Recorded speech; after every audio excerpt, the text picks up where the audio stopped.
हुजूर अलैहिस्सलाम ने फरमाया कि मोमिन का मामला भी बड़ा अजीब है कि उसे अगर तकलीफ होती है तो उस पर वो सब्र करता है, या उसे खुशी मिलती है तो उस पर वो शुक्र करता है।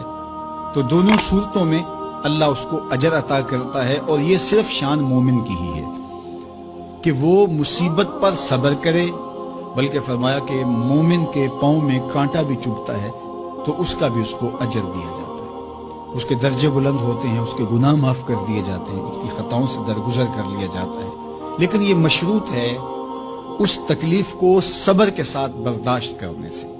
अगर वो वावेला करता है, नाशुक्री के कलिमात कहता है, तो तकलीफ तो खत्म नहीं होती लेकिन अजर जायल कर दिया जाता है। तो इसलिए हमें हर सूरत के अंदर सब्र के दामन को मजबूती से थामने की तलकीन की गई है। और अहले ईमान को यह भी सबक दिया गया कि जब उन्हें कोई भी मुसीबत पहुंचती है तो वो कहते हैं इन्ना लिल्लाहि व इन्ना इलैहि राजिऊन, कि हम उसी के हैं और उसी के हुजूर पलट के जाना है। तो ये वो अमर है कि जो उनकी तबीयत के अंदर ठहराव पैदा करता है और उनकी जिंदगियों के अंदर अल्लाह ताला जल्ला शानहू पर जो यकीन है उसका पता देता है। अगर मुसीबत को अल्लाह की तरफ से समझ के, मान के सब्र किया जाए, उसको मकदूर समझा जाए, उस पर वावेला न किया जाए, अल्लाह की नाफरमानी का कोई कलिमा न बोला जाए, अपने अकीदे में तजल्जुल न आने दिया जाए, अपने रवैयों की खूबसूरती को जायल न होने दिया जाए, तो इसका मतलब है कि वो शख्स मोमिन है, उसका यकीन है कि ये अल्लाह की तरफ से है।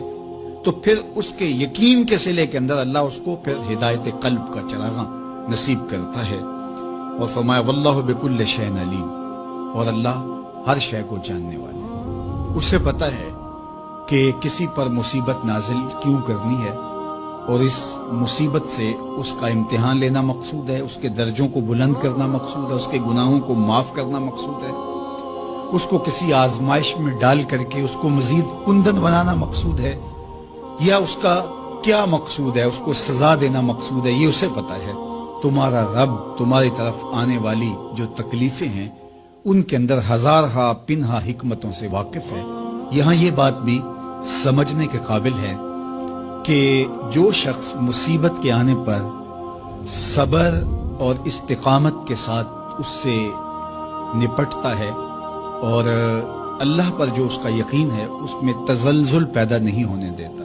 कुल्लु मिन इंदिल्लाह, ए महबूब फरमा दीजिए जो कुछ है वो तुम्हारे रब की तरफ से। ये उसका ख्याल और फिक्र है कि ये मेरे अल्लाह की तरफ से, तो फिर उस मुसीबत को टालने वाला भी वही है।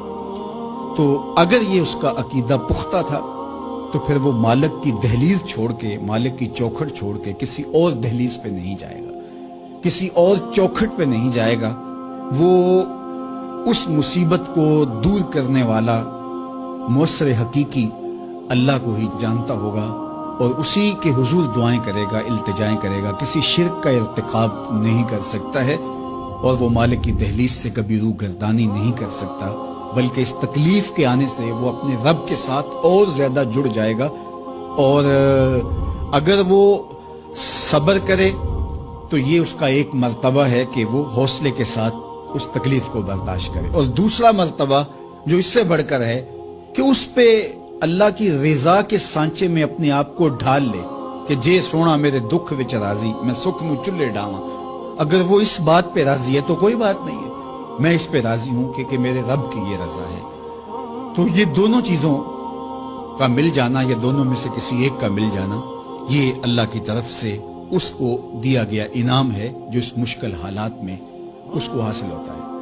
अब वो किस कैफियत में है अल्लाह ताला उसको खूब जानता है कि वो इस पे सब्र कर रहा है या उसका अंदर डोल रहा है। उसका अकीदा कमजोर था और वो कमजोरी के बायस जो है वो तजल्जुल का, तजब्जुब का शिकार हो गए। तो ये तुम्हारा रब खूब जानता है।